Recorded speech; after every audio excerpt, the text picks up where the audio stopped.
you I was going to jump around. Oh yeah, I've now got a song in my head.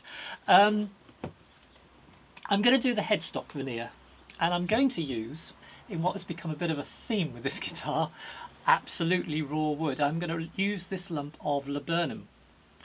Now you've seen laburnum before in this build, because this lump of laburnum I used to take veneers off it to do the rosette, and I took advantage of the sapwood and the heartwood join in the spokes of the rosette. But for this I'm going to do what's called an oyster. I'm going to be slicing it this way, which is cross grain. I'm going to have an end grain veneer, which I'm guessing is kind of fraught with difficulties. It's weak. If you end grain, I'll be able to take a little piece of this wood and just snap it really easily. The only reason for doing it this way is the aesthetics, and let's face it, that is a gorgeous piece of wood. It's weak, it's porous. Finishing of this might not be particularly easy. I don't know how it's going to take French polish over the top. It may go almost black, because I don't know, I may have to think carefully about sealing this possibly, but I can experiment with some of that, providing I can get the veneers cut.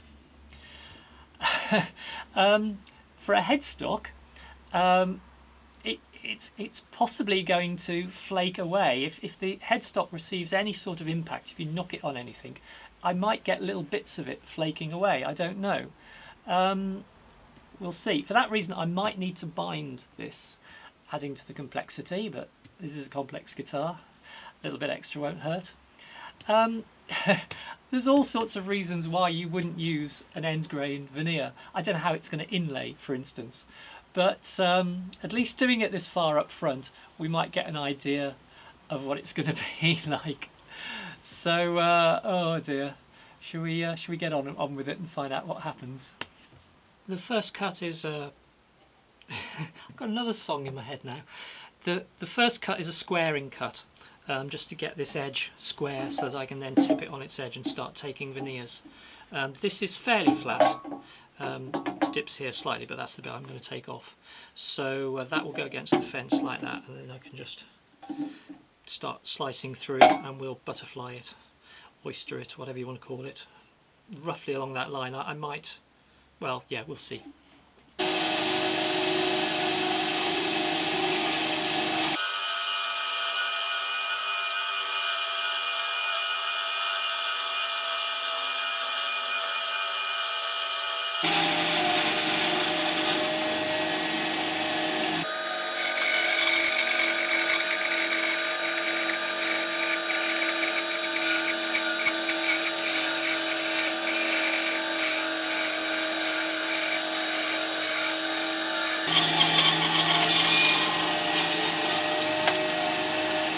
This is now my veneer surface, and it's not entirely flat to the fence.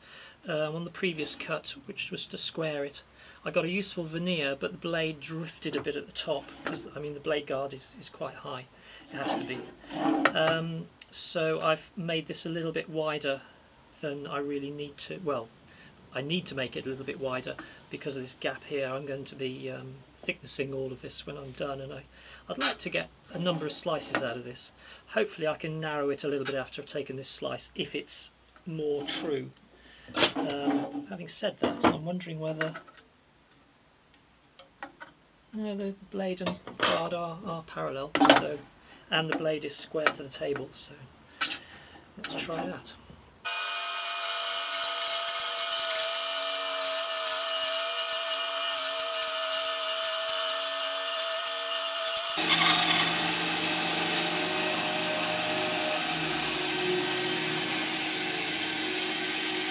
The problem with using a thin flexible blade like this, as easily as that did cut, I was going quite slowly, but even so, what we've now got is we've got a curve in that. The blade drifted and came back, So we've cut a curve.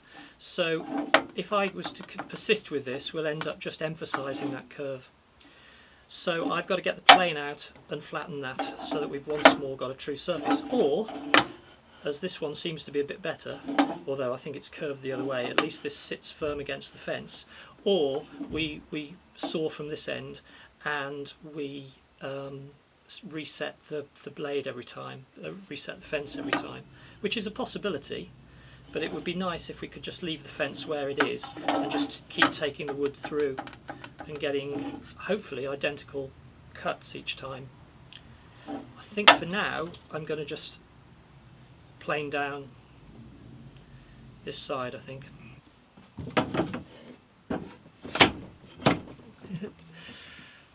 Yeah, and the laburnum is not going to be easy to plane.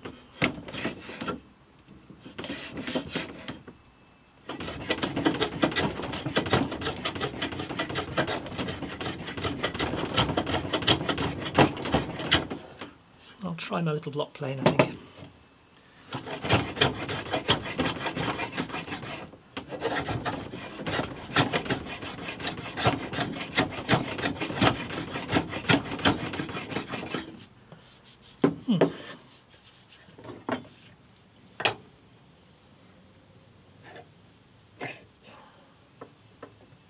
Not quite.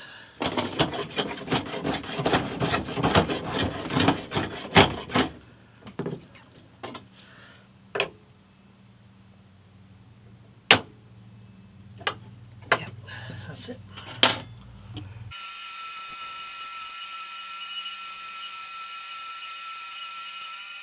That veneer went much better and it's now sitting hard against the fence, so we don't have to do another planing. Good. Hopefully this one will go just as well.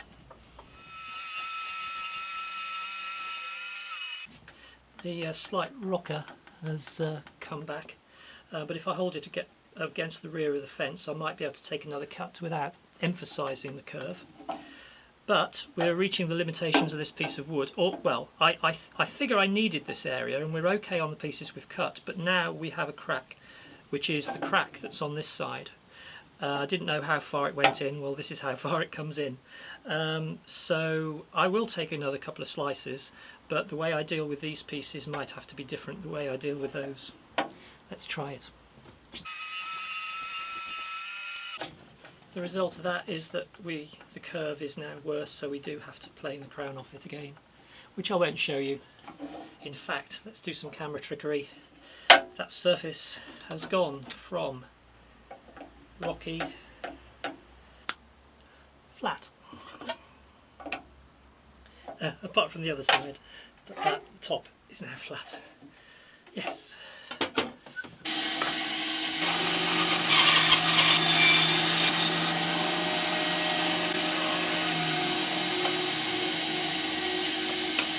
I'm torn. Oh, that's another song in my head. Yeah. I've bisected the headstock, and I think I am actually going to have to do a fairly standard book match. I think I would like to put that more over here, because then I've got more of the sapwood. Because if I do have to bind this, if I book match it here, take out that middle bit, I'm going to lose most of the. Well, I'll still have some. Yeah, I'll still have some sapwood, but I could have more if I did that, but I can't take that one out that way to correspond, so yeah, it's a shame. I think this will be a standard book match, so I will mark each half. I can't really take much off, so I will, I'm waffling, sorry, I will just take the minimum off each side. I say the minimum, about 4mm. Yeah, I'll get a ruler out and do that properly, but I'll just take about that much off each side. I have a shooting board, but I thought I'd try this method. Piece of plywood, put two pieces together, clamp down. The slight problem with this is this plane isn't the perfect plane for this. The sides aren't entirely square. There is a slight wobble there. I've just got to try and keep the plane from wobbling, but let's give it a go, see how we go on.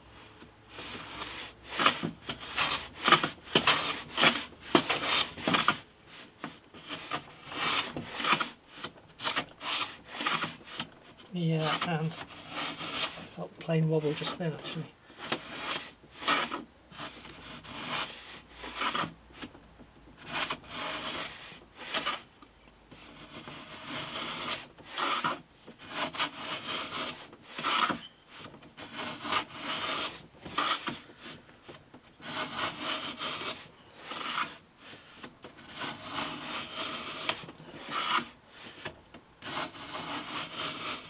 That's going all right though. Just want to take a little bit more off.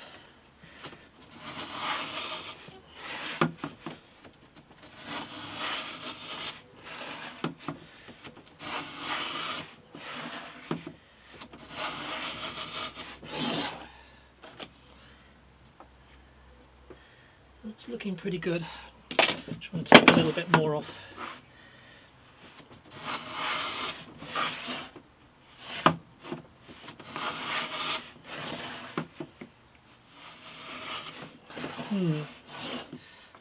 Felt a bit of a wobble there. I think that might have gone off a little bit, yeah. Gone from having a perfect edge to a not so perfect edge.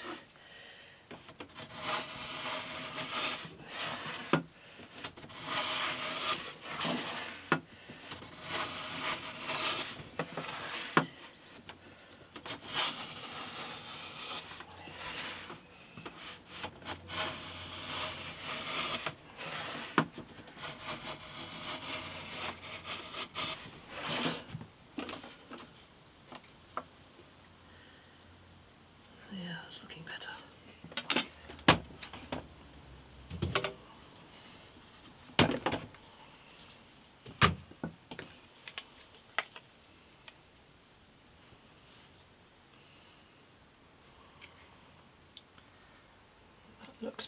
That looks pretty good. There's only just enough room in the end. It's that's tight, but we're okay. And let's get it glued up. These are very slightly different thicknesses, just to complicate the gluing. I will be thicknessing this after it's glued, but I could, I guess, skew this slightly just to get more sapwood on, but I don't know, it might look wrong on the headstock. We'll see, but I think that's the best we can do given the materials. So let's get that glued. This wasn't cut particularly straight, but I'm going to clamp it straight to this, which might put a little bit of tension in it. This is the truest edge, so I've got to make sure that's flat, and then this will just get clamped as best I can to this, and then we'll thickness it afterwards, and hopefully it'll all come out nice and flat. There is some flexibility in this, so when we clamp it to the headstock, hopefully it will all sort itself out. So that's what we're doing. I guess I'm going to use my fingers to spread the glue.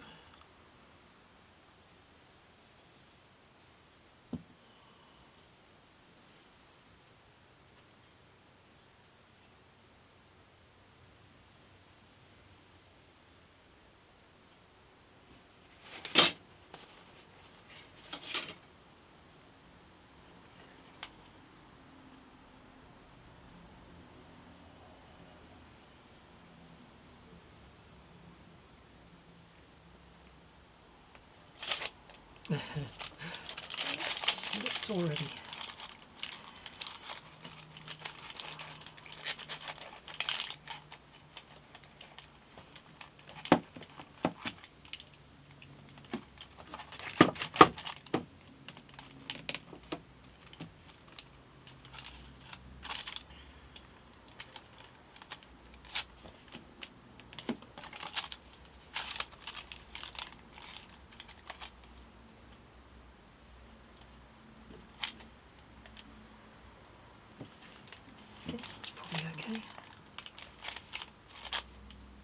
I know there's going to be a slight lip here because this is thicker, so I'm okay with that. It seems to be okay underneath.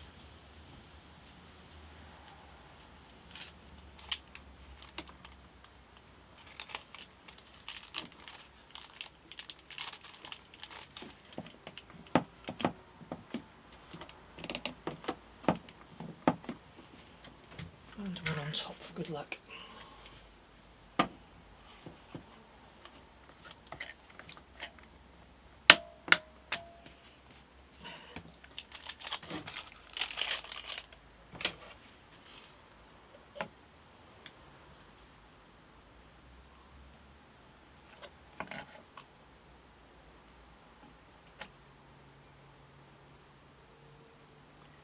I think that's okay. Certainly seems fine there. So I think yeah, I've just got to account for the fact that this is a little bit thicker, but that seems okay, and it's flush to the board underneath, so I think that's fine.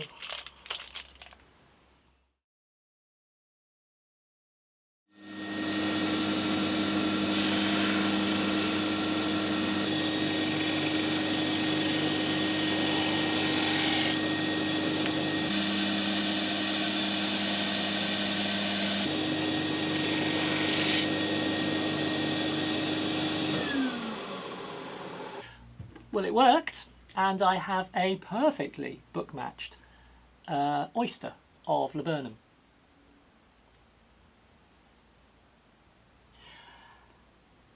Couple of things I'm a little bit disappointed with. The sapwood looks a little bit dirty. Maybe I'm being a bit hypercritical here. It would be nice if the sapwood was purer. The heartwood looks lovely. But the other thing I'm a little bit, well, not disappointed with, because I know it will improve. Because I've gone into the middle of the wood now and exposed fresh wood, the wood is lighter coloured. The heartwood is much lighter than it was. If you compare to the rich chocolate of that piece, you'll notice a difference. What I'm hoping is if I leave this a few days, few weeks, whatever, this will oxidise and go darker. I don't know whether the sapwood will change, but we'll see. It is just big enough, only just. Obviously, if I want to keep it vertical, and yeah, and as such, it is only just big enough. Although I can give myself a little bit more to play with if I just move the veneer up a bit, because I've decided I am going to put the truss rod adjustable from the headstock, so I don't actually need this part of the veneer down here. It's 3mm wide, by the way. In the video, in the edit, I made the sander part of things, the drum sander, look very quick and easy. It is easy, but it takes a while to do. It took me nearly an hour to thickness this, because I took 2.5mm off it, possibly. It's gone down below 3mm now. The two parts were a bit uneven, a little bit unevenly matched in thickness, and I had to take quite a lot off to get it perfectly smooth and thicknessed. But it's fine. Something I am quite pleased with is this feels a lot stronger than I feared. I've had no flaking at the edges. This is cross grain, remember.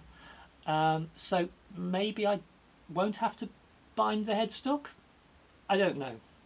But it does seem quite strong because of the fact this is a very hard wood. So, and that's one of the reasons it took so long to sand down. I had to keep waiting. It was getting a little bit warm in the drum sander. But I'm very pleased with the result, and it will get used on a guitar.